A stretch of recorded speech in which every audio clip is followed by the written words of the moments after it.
Right? Everyone's struggling with something. Everyone's got those challenges. Something I come back to a lot is when you're at your highest high or your lowest low, right? Things are never as great as they seem, and things are never as bad as they seem. And I rarely speak in absolute terms, never, always, everybody. But in this particular case, it absolutely applies. When you're at your lowest low, you'll make likely rash decisions, right? I've also learned that right at that point, when you think you can't go on, when you're right at that ceiling, immediately beyond that is the breakthrough.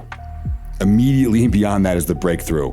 And I've noticed it with myself, mostly with injuries, not just losing my leg, but ticky-tack injuries. You know, as an athlete, a sprained ankle, right? A ruptured labrum, like that can just devastate an athlete.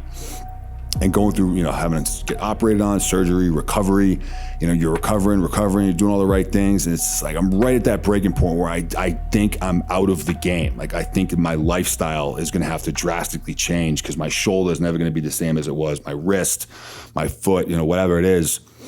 And then, the next day or 2 days later, there's like a breakthrough, right? My range of motion now just opened up. I'm able to actually pick up that gallon of milk that I couldn't do for months. Like, I was right there. I was right at that point where I felt like I'm never gonna be able to do this thing. And then you just stay on it a little longer and it's right there. You know what I mean? So just keeping things in perspective, I think, is critical, because it can feel pretty heavy, man, and it can weigh you down.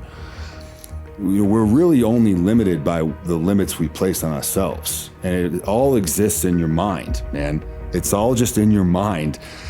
You look at athletes and soldiers, and it's very easy to kind of chalk them up as someone who's kind of cut from a different cloth, right? Like, I'm not like that person. Like, that person can do that stuff, but I'm not him, right? I'm not a Green Beret.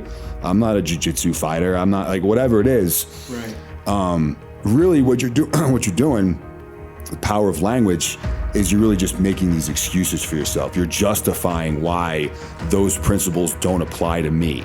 Like, oh yeah, this methodology is great. It worked for him, but he's a 6'6" SF guy. Yeah. I'm not. I'm whoever that person is.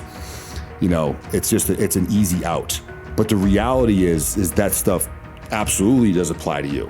I'm not cut from a different cloth. I don't come from a different planet. I'm a human being just like anybody else who was just put into a set of circumstances that is unusual. A challenge is a challenge. Adversity is an adversity. And when all this stuff exists within invisible space in your brain and in your mind and in your heart and your soul, you have the ownership of that. We all really do.